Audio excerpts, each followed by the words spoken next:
special needs back in 2002, I purchased this piece of property that I was very familiar with as a child. I used it for recreation all my life. And there was a commercial activity on that property for well over 50 years.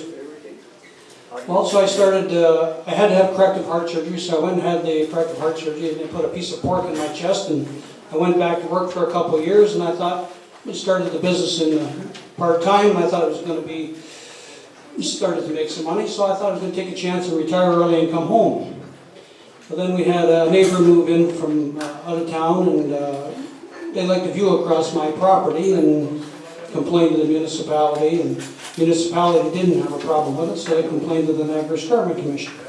And these are all things that you don't read in the newspapers. So the Niagara Landowners Commission planner, our favorite people, he called me and said that there was a possible land use violation on my property. I said, no. I said, I've been involved in the shooting sports all my life, and all hunters and target archers are all conservationists, because to protect the land and do what is right on your property, we bolster up wildlife habitat, and that works for our activity. So anyway, he knocked at the door. We hung up and knocked at the door, and stupid me, I made the fatal mistake that so many people out there have done. I invited him in to show him what a good job I was doing. So what do? They go around with their pencil and paper, and they take inventory. You got this, they got this, and he said, you know, this really isn't under the Niagara Landowners Planning and Development Act. This isn't permitted. I said, well, what do you suggest? He said, well, why don't you download a development permit application off our website and submit it? I said, okay. So I did. I hired a planner. We did it all right, submitted it. It said it failed. So I started to follow the trail of breadcrumbs that they laid out for me. Just like the municipality, so many times they lay the trail of breadcrumbs out for you, and they lead you right to the slaughter, right to the guillotine. Well, I dealt with people over the counter for 30 years, and it didn't take me long to realize that nothing was going to change. They were going to run me out of time and run me out of money, and they've done a very good job of it. So it's been 8 years now, in and out of court, and round and round and round. They keep you on this carousel because land use issues are supposed to be dealt with in federal court, not in provincial offenses court. That's just kangaroo court, that's traffic court. So my reason for judgment, it's stated, and you can read it, it's probably online. My whole life is an open book now.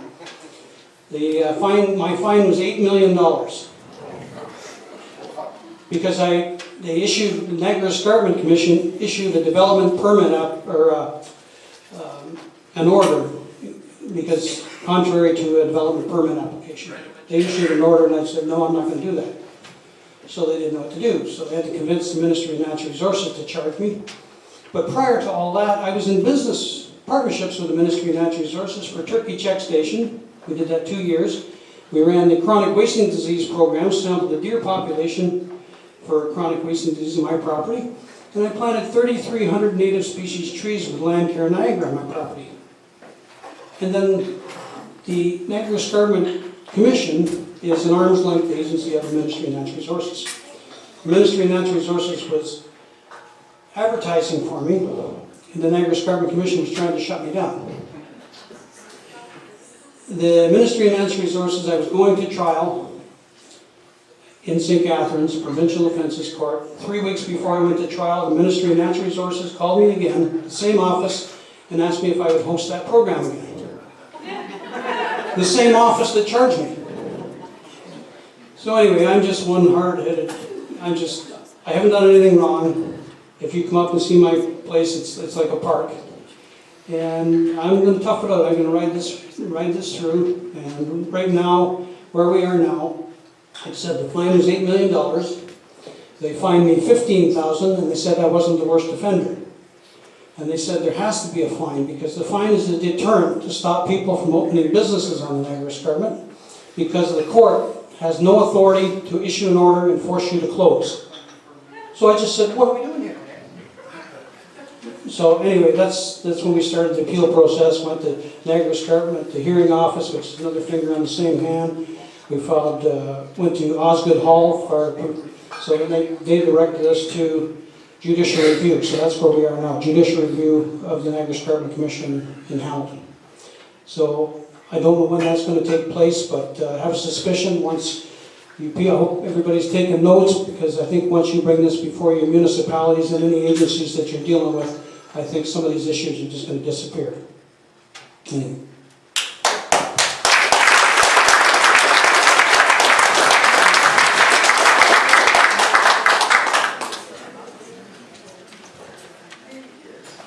Okay, I've been asked to make an announcement regarding this CDs, recordings of today's presentation.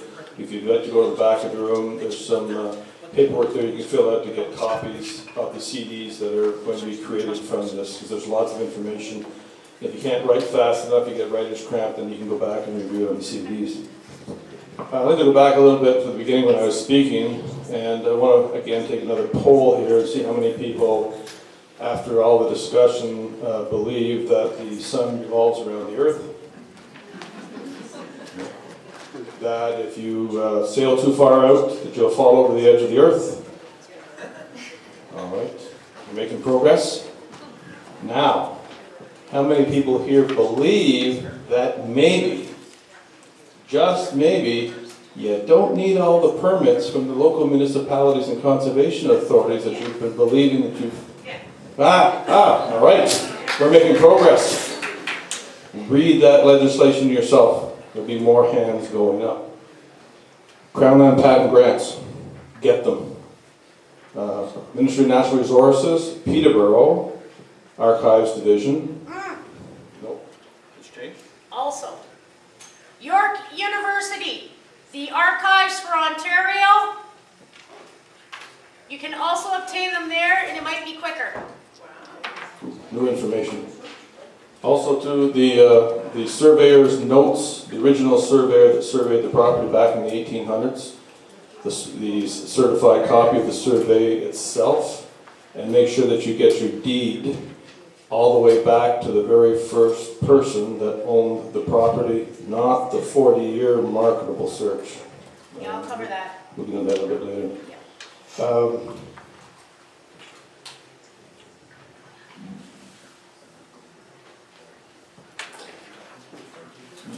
Just a little bit I want to touch on. When you have an official from the Conservation Authority, or a municipal bylaw enforcement officer, or somebody from a municipal provincial regulatory body, or come up to your property and they say, we've got a complaint, we've got this, we've got something, and we want to do an investigation like they did with Bob, they're on private property. Now you know that they're on private property. Now you know that they have no authority on your private property, and they're there not with a warrant, but they're simply there to say, oh, we've had a complaint, we're doing a little investigation. That's what you want to find out. Are you here to make an inquiry, or are you here to do an investigation? And under the law, the basics is that someone can walk up your driveway, knock on the door, and identify themselves and say who they are, and that's fine. Once they've done that, then you can ask them to leave. No further discussion is required under law. You don't have to tell them anything. Once they've said, I am John Doe from the Ministry of, and I'm here on a complaint, and I'd like to discuss it with you. And you say, oh, may I have your business card? Thank you very much. Okay, you've done your due diligence. There's the door, away you go.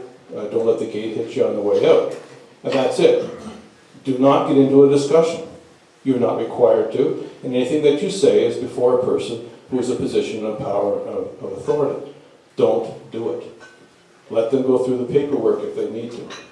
But simply be polite and ask them to leave. And that's it. So far we've had about 3 hours of discussion. Do you feel you got $10 worth? So effectively, you've all saved yourself several hundreds of dollars of legal fees. So there's a little jar at the back. If you'd like to put a few more dollars into it, it would be very helpful for us. So all that saved money. So we're going to start right now. Who would like to start off? Actually, Jeff, I'm going to cover a few more things questions. We didn't do questions. More talking. More talking. All right. You won the award there, so okay. I'm back, like a bag of coal, I'm back. The last few things I want to cover is, he's covered the right of inquiry. We're going to go back to Chief Justice Beverly McLaughlin. She made a statement, and actually she's kind of quasi, I don't know, she's hooked up with the Justice Review Board anyways. Not really, but kind of. But anyways, her statement that rings with me is, the bigger the case, the tighter the details. Now, he made reference to the term investigation. A lot of them say we're here to inspect. Another word for inspect is investigate. Police in England are referred to as inspectors because they are investigating something. They have the right to inquiry, that's it. Cindy made comment over here when Jeff was talking to me, making sure and clear that you understand there is always an open invitation on your property unless your property is posted with no trespassing. So, the Ontario Landowners Association signs are recognized throughout Ontario as no trespassing signs. That was confirmed to Tom Black, who was the president, by the Ministry of Natural Resources and the OSPCA. So if you're not a member of the landowners, you can put up your ordinary no trespassing signs. If you want to become a member of the Landowners Association, put your signs up. That may make them think again. In regards to the municipalities, I have been trying to explain that the majority of our councillors were elected trying to do things that are right. They are told time and time again to talk to staff. I feel that in most instances, our municipal councillors are actually being abused by staff. Staff is withholding information from them. Staff is not giving them full information that they need to make informed decisions. Because staff knows that when council passes or makes these decisions, the onus is on the council, first and foremost. They are fully responsible. And it states time and time again in this councillor's guide, these municipal councillors are to do due diligence. They have to do what is reasonable of a person. So when you look at a municipal councillor, and Cindy said about 80 pieces of legislation, do you know that there are about 4 or 5 different pieces of legislation that start off with municipal? There's the Municipal Act. There's the Municipal Franchise Act. There's the Municipal Elections Act. There's the Municipal Amendment Act. There's Municipal Affairs. That's 5 that I have just off the top of my head. The Municipal Act in the province of Ontario is approximately 400 pages. I've been working for the last 1.5 to 2 years with a reeve in Northern Ontario. This last 2 to 3 weeks, it's been crazy. One day we actually spent 6 hours on the phone. We are going over the Municipal Act basically word by word. Because he gets it. He fully understands this. And so he is now trying to teach the other councillors. When they got wind of the statement that you have made applications, so now you recognize our authority, when he realized that there could actually be criminal charges, he sent an email to his councillors and the clerk, because the clerk was of the opinion that council and staff were God. They could do whatever they want. They could zone you off your property. The term zone is defined as a designation. Key component there, they can't designate something unless it's been dedicated. He understands this. So when he sent this email to his clerk and the other councillors, she wasn't saying, well, we can do this, we can do that, we can do this. She called him and said, what are we going to do? Because now she realizes that she may actually be looking at criminal charges herself. Now, if a council or a councillor or staff is acting in bad faith, tort action can be taken against them under section 448.2 of the Municipal Act. 448.1 explains their immunities, but if something is done in bad faith, if they have been fully informed that what they are doing is illegal, immoral, violates a constitution, violates a superior act, and that is in section 14 by way of the Municipal Act, that any bylaw that frustrates or interferes with a superior act being a provincial piece of legislation, the constitutions and so on and so forth, is void. But if they are passing bylaws that violate those superior statutes, that is bad faith. Under the Councillor's Guide, they also are to know every past bylaw. Now we know how many bylaws have been passed, don't we? That is their job. This is why I know government, and we all must understand, there's two terms for government. You think that that's your elected officials, don't you? Government is the bureaucrats. This is how I know that government corporation that entails the bureaucrats has gotten way too big because we have too much legislation. And this is what caused the events that led up to Magna Carta in the first place. Blackstone, in his commentaries, stated it was the insidious lawyers of the king that created the situations that led up to Magna Carta in the first place. I am trying to stop that. Because councillors also must understand, councillors, you are us, and we are you. If anyone has the opportunity to get the book, and it's from 1771, and it's the debates in England, yeah, I'm a nerd. Sir John Fox stated, if we allow this to happen to these people, we are allowing this to happen to ourselves. We will be destroying our children and our grandchildren.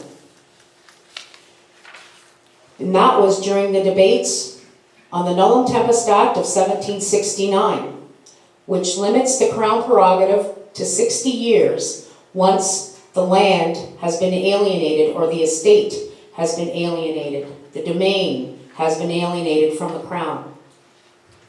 If you look at Section 3 of the Real Properties Limitation Act for Ontario, you will see that that restriction still stands.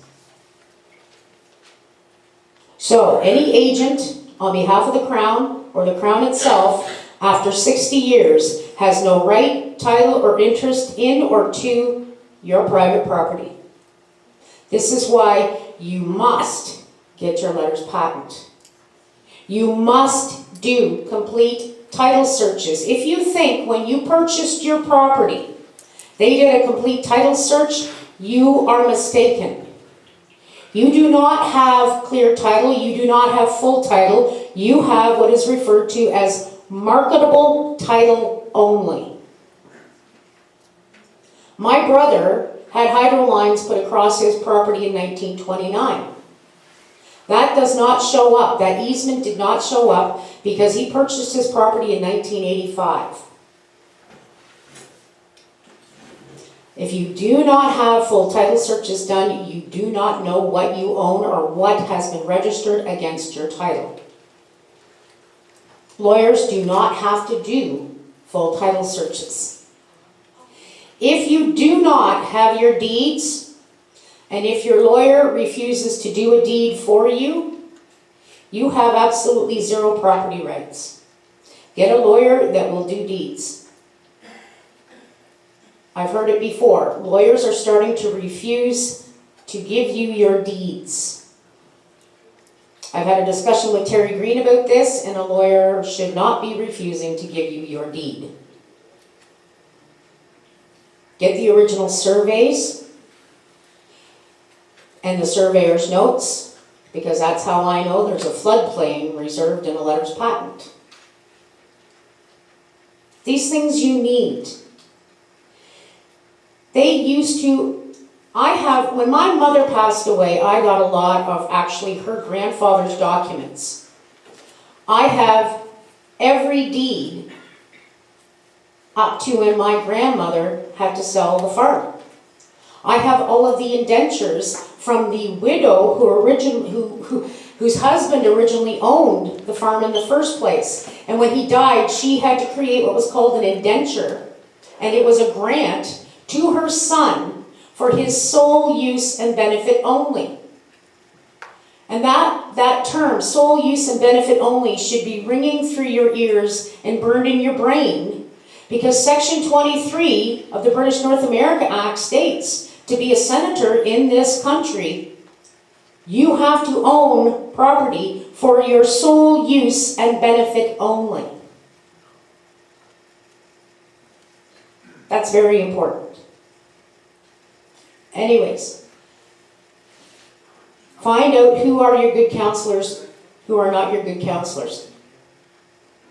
When I did my thing for the University of Guelph, all of the people on the property rights panel were respectful. We listened to the planners in the morning, even to the one woman planner that was there, who says she's supposedly an expert on planning. And it took everything I had not to actually stand up and counter her on her statements, because her terms were, we just can't let people do what they want on their property. So we must plan for them. The property rights panel was the last panel of the day. The planners left prior to the property rights panel. We had a university professor from Michigan University come up to speak. And actually, I'm going to be bragging here a little bit. He was way impressed with my information. So that meant a lot to me, because I'm pretty nervous up here, folks. Anyways, this is how they will treat you. They will walk away because they want to have plausible deniability, because then they're not liable. So that means that they can plan in bad faith because, oh, well, we didn't know. That's how they are making sure that their butts are covered, and they are making sure that it is the counselors that will be at the end of your pointy stick and not them. So I hope that this has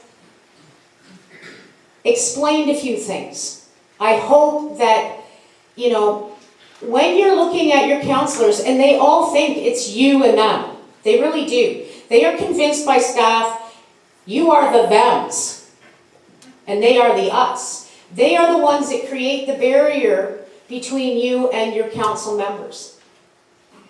And if anyone in this room thinks that, okay, I'm going to phone up my counselor and I'm going to say, we got to have a bylaw. They're having a bonfire next door in their backyard. This is the third one in the last 5 years. All that person is doing is trying to remove every single person's rights in that municipality. They are not thinking 2 seconds down the road. Anytime that you think you want to lodge a complaint about your neighbor, you take 10 seconds and you think to yourself, what would happen if my neighbor did this to me?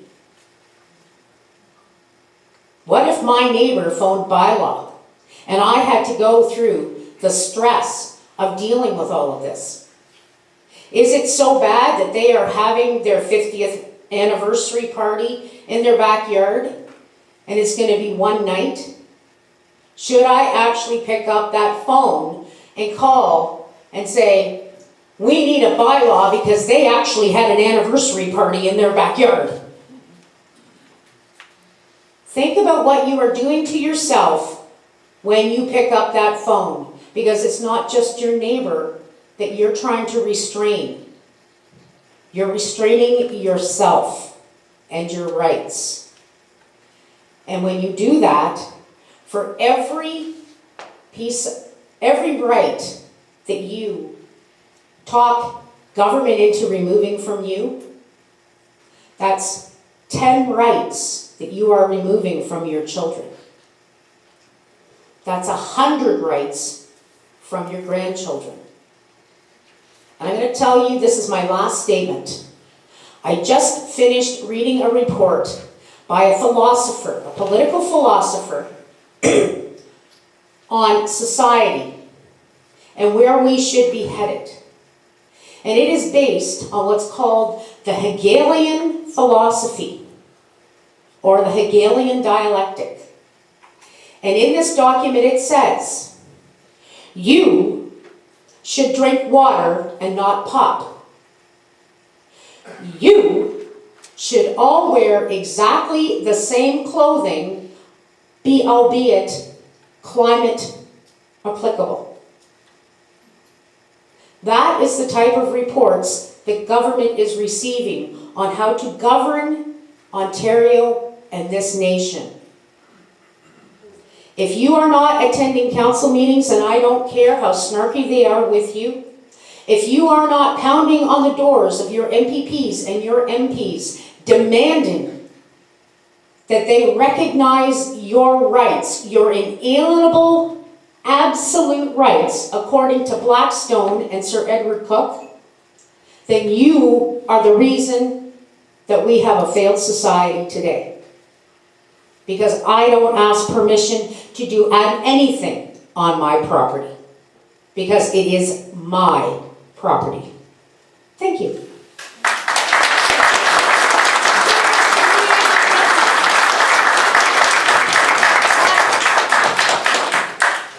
Thanks, Liz. Hey, no worries. All right, first question out of the gate. Yes, Back sir. there, tall guy.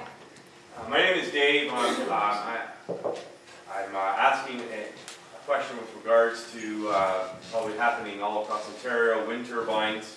The Green Energy Act is the authority that's putting up wind turbines. One of the specifications in the Act is a 550-meter setback for any non-participating receptor.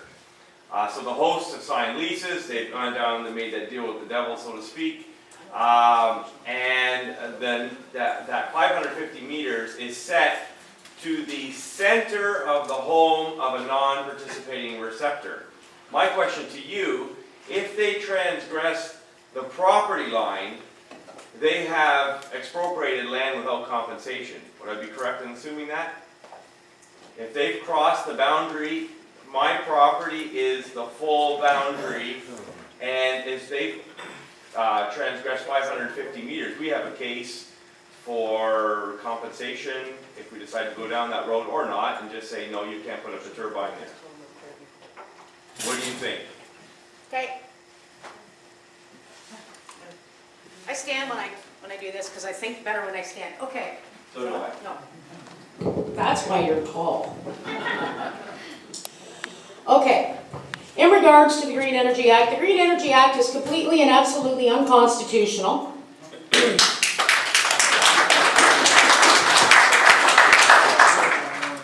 And all of the anti-windmill people here,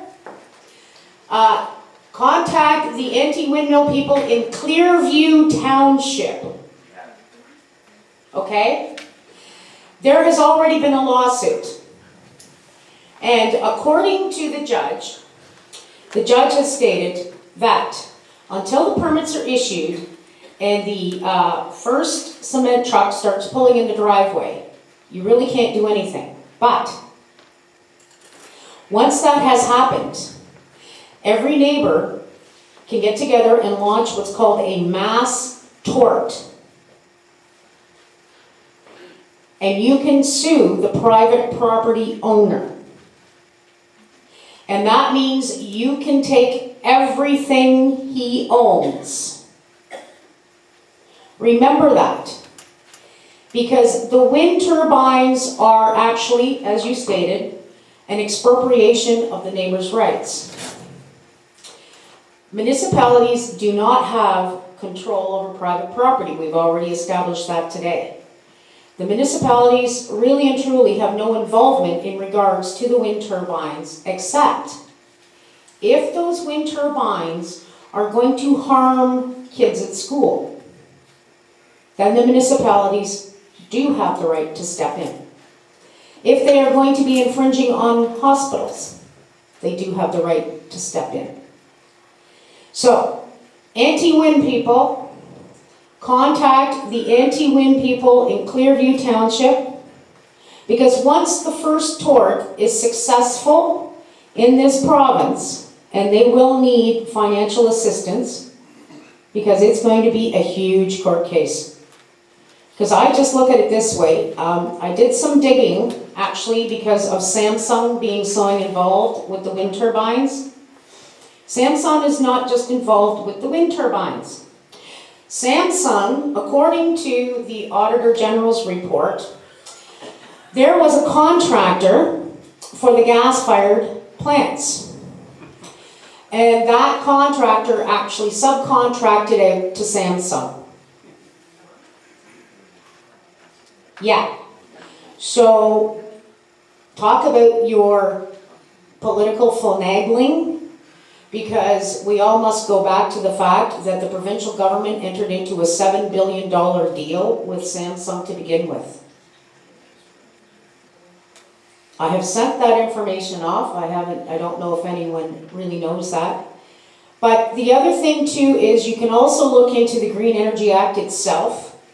I find it very, very curious that the policy advisor for George Smitherman in regards to the Green Energy Act, when they were creating the Green Energy Act up until it was passed, for 3 months the policy advisor on that file was the vice president of a solar company. No conflict of interest there. This is why we all need to cut back on all of this. Right now I've been contacted by a bunch of people because of the Accessibility for Disabled Act. They are told that any organizations, they aren't even calling them companies, these are small businesses, they are told that any organization that has 20 employees or less need not report. Then it goes on to say, but if you don't report, we're going to launch our inspector wolves, we're going to have our director's orders, and we are going to seek monetary penalties against you.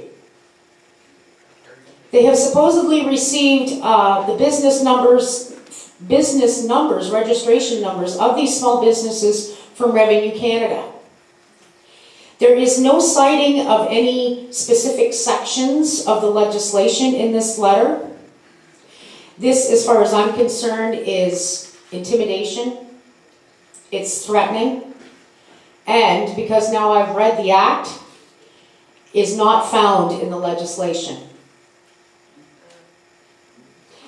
This is what you, the average everyday person, is dealing with day in and day out.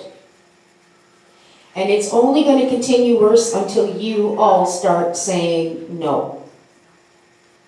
So, wind turbine man, did that make you happy? Oh yeah. Okay. Oh, Cindy's got something. It's a long-standing common law right for an individual to not be harmed by their neighbor. So you cannot build a building that blocks the sun from your view on your property. You cannot do anything that harms your neighbor. That is a long standing common law right. And as Liz said, you have a right as a private property owner to seek redress through the courts for any infringement, trespass, nuisance through a tort, which essentially means a wrong. So you have the right to do that. If myself, municipal council members that I've spoken to about this issue, and I was just recently, within the past week, at the Multi-Wind Municipal Council meeting that's held up in Chesley. I've been there quite a few times, actually. If I had this issue myself personally, and I was speaking to my own municipal council, I would remind them that in the provincial policy statement, it states that agriculture is, for those of you who are in the agricultural communities, that, oh, I got her excited saying that word. You have to appreciate Liz and I talk a lot on the phone, so if I say something that'll cue her for something, or she'll say something that'll cue me for something. So anyways, I've said the word agriculture. In the provincial policy statement, it says that agriculture is to be of primary importance in Ontario, in southern Ontario. And yeah, it's special. And so, to me, I'm looking at least on the West Coast, they've got plans for 9,000 to 10,000 of these that take out an acre to 2 acres out of agricultural production within, their boundaries. And I look at that and I'm like, that's 10 to 20,000 acres of prime agricultural land. How is that? And they're not supposed to be in conflict with the provincial policy statement and anything that they do. How is the Green Energy Act supporting that, agriculture? And I'm with you. It does not make any sense whatsoever to me. But, if that was affecting me personally, I'd speak to my neighbors right quick. All of you farmers out there, there's an act. Write this down if you are from the agricultural community. It is called the Farm and Food Protection Act. I'm watching these guys that write slow so that I know when to continue. That's you. Farmers are exempt from municipal bylaws under the Act. Farmers are exempt from all municipal bylaws under the Farm and Food Protection Act. And if you read the Act, you will understand that there are only 4, maybe 3 pieces of legislation that may actually quasi-pertain to you. That would be the Clean Water Act, the Nutrient Act, I'm trying to read it here, the Environmental Bill of Rights, I think. And the reason I know this is because a deputy mayor got a hold of me and she said, Liz, do you know that farmers don't have to have permits under the fire code? Do you know that the fire code isn't even applicable to farmers? I said, well, yeah. And she said, I can't believe that. And then she did an article up for the Landowner magazine about this because she actually had it confirmed from the fire marshal in her area. So, farmers, get a copy of that act, sit down with your lawyer and go over that act. It is extremely important. Cindy talked about the provincial policy statement. She's saying that agriculture is protected under the provincial policy statement. I'm of the other opinion. I'm stating that your farm is protected because of you. Because the preamble of the provincial policy statement states that the provincial policy statement is created for the provincial interests for planning. Under the British North America Act, Section 109, it states all the lands, mines, minerals, and royalties of the province at the time of union, subject to any trust or any interest not of the province in the same. Your trusts and your interest, meaning your right, title, and interest, the province's interests are subservient or subject to your interests. No one is using our real constitution to support our rights. I don't even think that new lawyers are actually being instructed in our other constitutional documents. I find that sad. One last thing about this. Oh. One last thing about this, and I'll shut up. Time out. I'm on the board of the Canadian Justice Review Board, and actually there's a fellow on there, and his name is Bob Martin, and he was a law professor. He wrote a document, and as far as he's concerned now, the law schools of today are psychotic kindergartens, so that explains it. Other question? Yes, right there. I've lived in Wesleyan Township for about 20 years, and we have a nice piece of natural property, but I never applied for any tax rebate programs. I had considered some years ago applying for conservation land tax rebate program, but I didn't like the strings that were attached. Anyway, just a couple of years ago, I started getting letters that said that our property has been now designated as provincially significant wetland and we're eligible for tax rebates. Now, I have no intention of applying, but although our septic system is functioning just because of the layout of our house, I don't need to put another septic system on the property. It gives me cause to wonder how I should approach that. If I would care to move forward with that, if I apply to the municipality for the township for a permit, then I'm giving them, I'm recognizing their authority. If I don't and I go ahead and do it on my own, then am I going to get sued or harassed by the region or township or conservation authority? Or what would you recommend if I opted to move forward to install a new septic system? The other blonde. First of all, none of us sitting up here are lawyers, okay? None of what we provide to you is legal advice. Do you understand that? I do, thank you. Good. And what I just did there is an example of assertiveness, okay? I connected with you and we came to an agreement.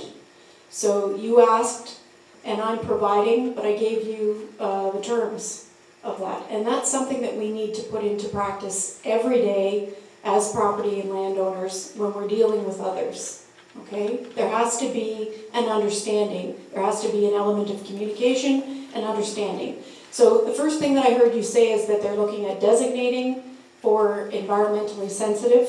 No, actually, according to the letter, it says it hasn't been so designated. Okay, did you consent to that? No, I did not. So what are you going to do about it? You're going to let it go? Well, I'm investigating.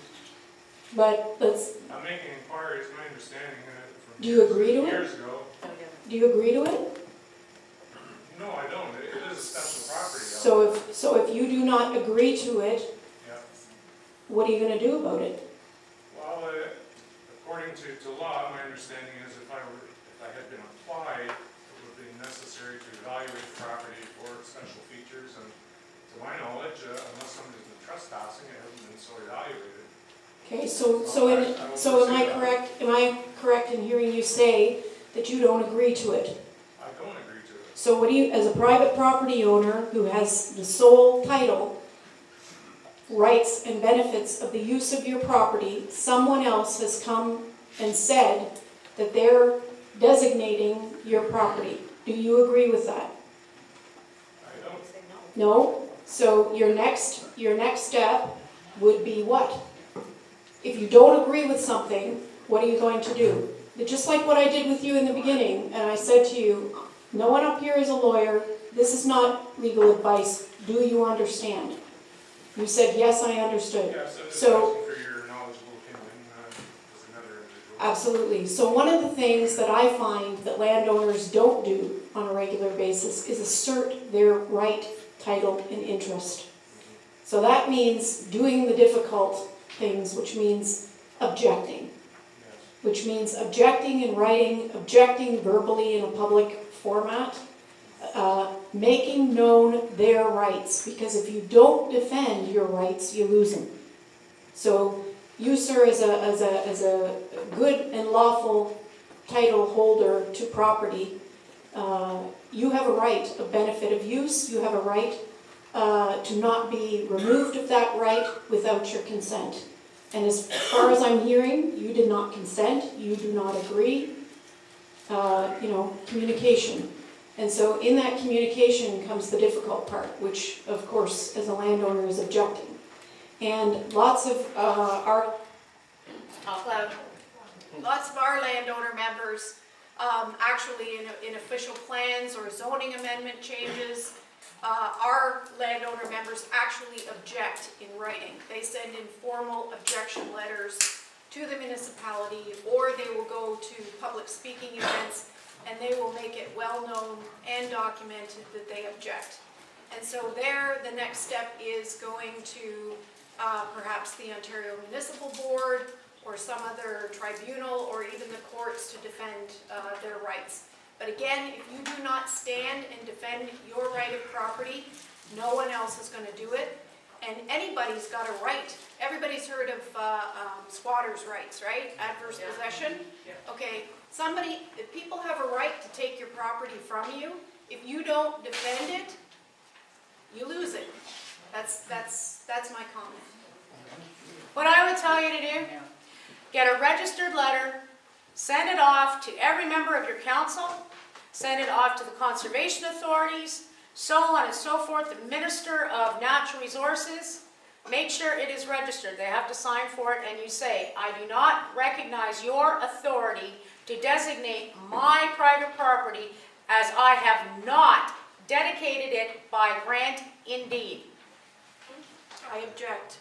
Yeah, you are objecting to this because they have, and Roundtree Beach Association, 1994, the Queen in right of Ontario has no right, title, or interest in or to the lands described. That is based on the letters patent. Please burn that into your minds and start standing up for your rights, your property rights. If you do not, it's considered acquiescence. Not necessarily. Well, in most cases, legally, it's agreement, consent.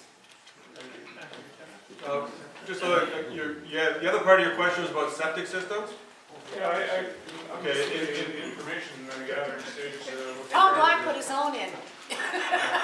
If I was going to have my septic system repaired, upgraded, changed, whatever, as a property owner, I would find a certified sanitary engineer in the province of Ontario, have them come and review my septic system, have plans drawn up, certified, and then have the work done.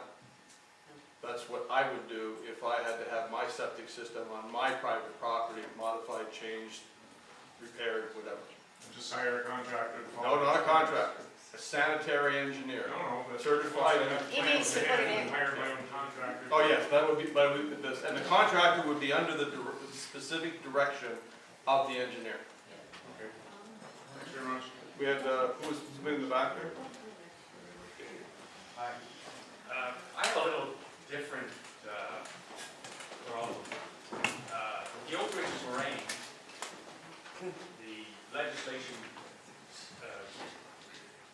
first of all, the City of Fort Lakes passed the bylaws based on conformity to the legislation of the province for the Oak Ridges Moraine. In doing this, they dezoned my 18-acre commercial property. They put it back into legal non-conforming, so that when I closed the big restaurant, banquet rooms, and dining room, I went to reopen it 8 months later, had somebody else was interested. They went to the township and said, oh no, you can't do anything, you've been dezoned, and there's nothing you can do on the property. they still want me to pay the full taxes on it. So, we've got the impact with part of that, we've got it a little less, but not much. But I'm wondering about the legality of, first of all, the legislature passing, I think it was Article 2, 188 and 2, 190, stating that there is no recourse for property owners for financial reciprocation or whatever, and you can't take anybody to court. You can't take even the city of Kawartha Lakes because they did what they did under the legislation. Now that's what they're trying to say. I have an OMB hearing coming up in November 13th based on this. I read the Hansards in regards to the Oak Ridge Moraine. The debates. Yeah. The intention of that act was to create a trail from around the Oshawa area all the way around to the Niagara Escarpment.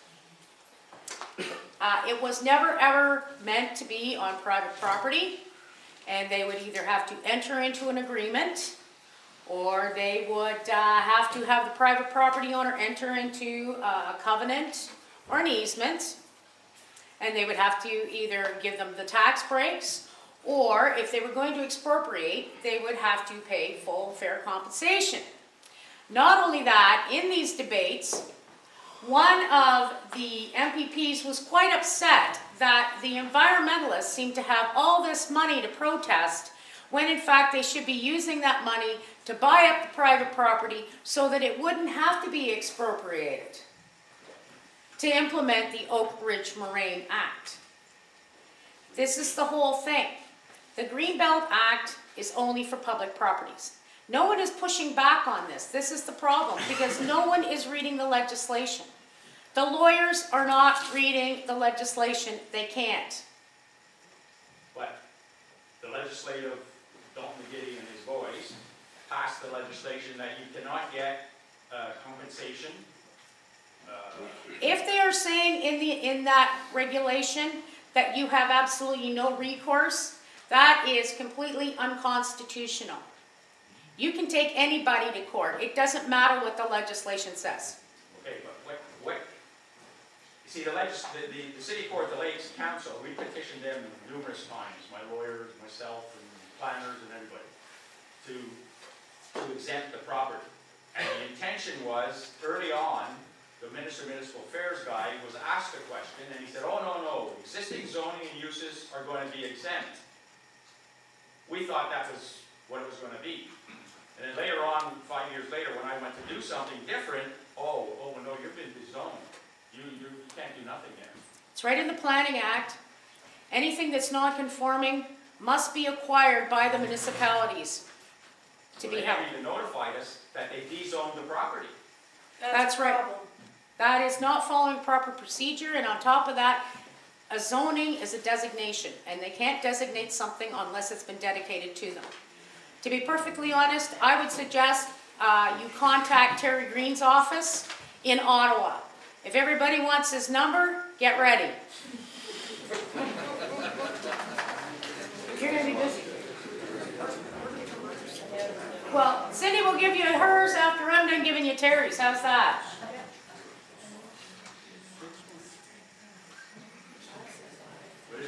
Area code 613 560 6565. Bingo. Thank you.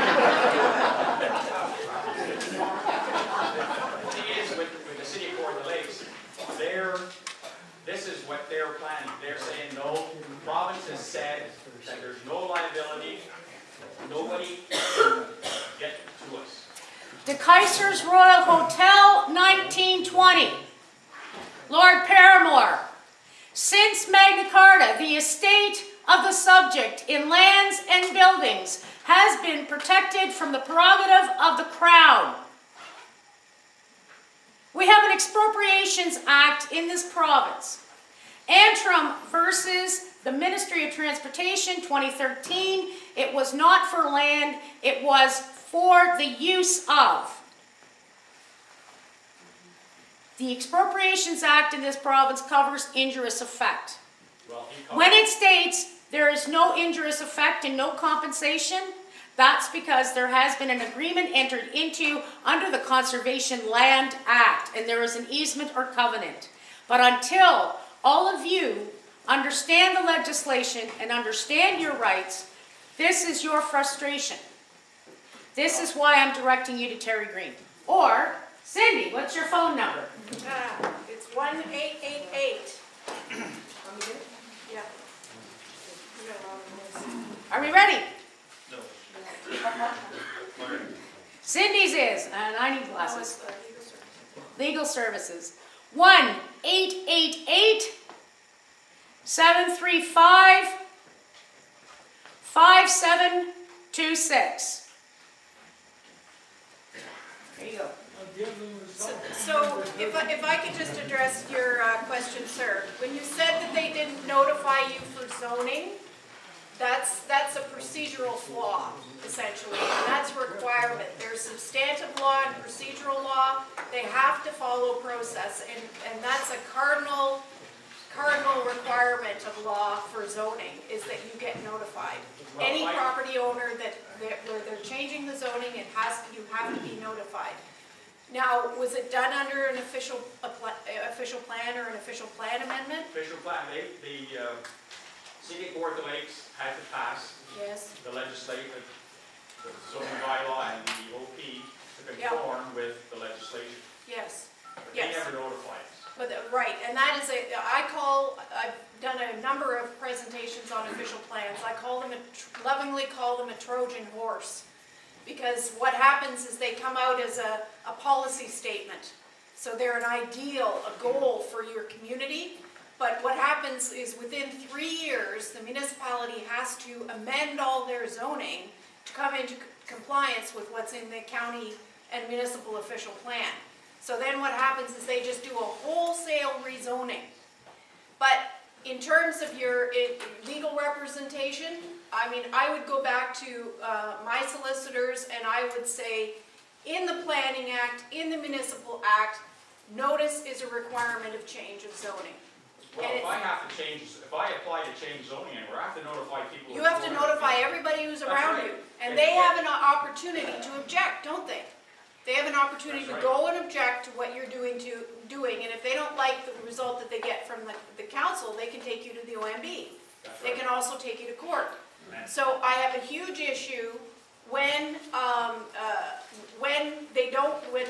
legal representation for private property owners doesn't take into consideration when an official plan amendment comes into play and the zoning happens and notice wasn't delivered to those private property owners. That's a procedural flaw, and I would be arguing as a private landowner that you had the right to be notified of that, and because you weren't notified of that zoning change, it doesn't apply to you. That would be an argument that I would make.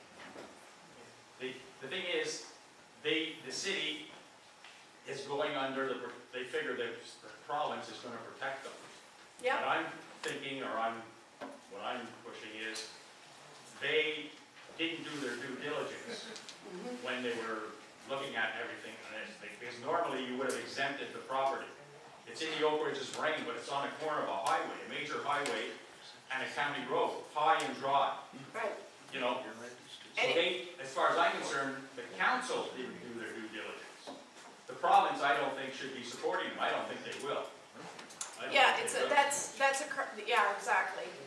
You know, you mentioned legal non-conforming use and that it was a restaurant for a number of years. You stopped to do some repairs on it and then it became the same use. I've read court cases that said that, you know, because you're doing repairs or doing maintenance and you have a stop, that doesn't change the use. So there's lots of things I think that you have, and I'm so happy to hear that you have legal representation.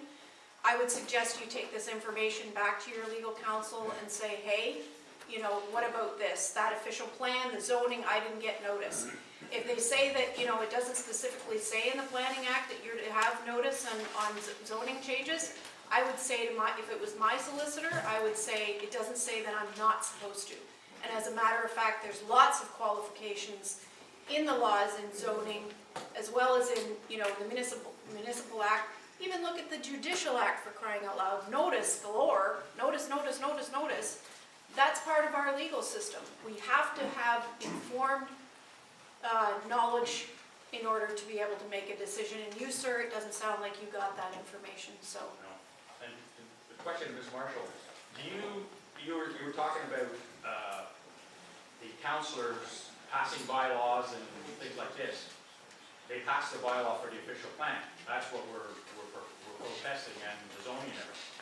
Do you think that the council was in their right to do it, to pass that bylaw? Do they have to pass just because the province of Ontario, the No. legislation says you got to do this? Under the Planning Act, okay? And even from the creation of the Planning Act in 1946, the municipality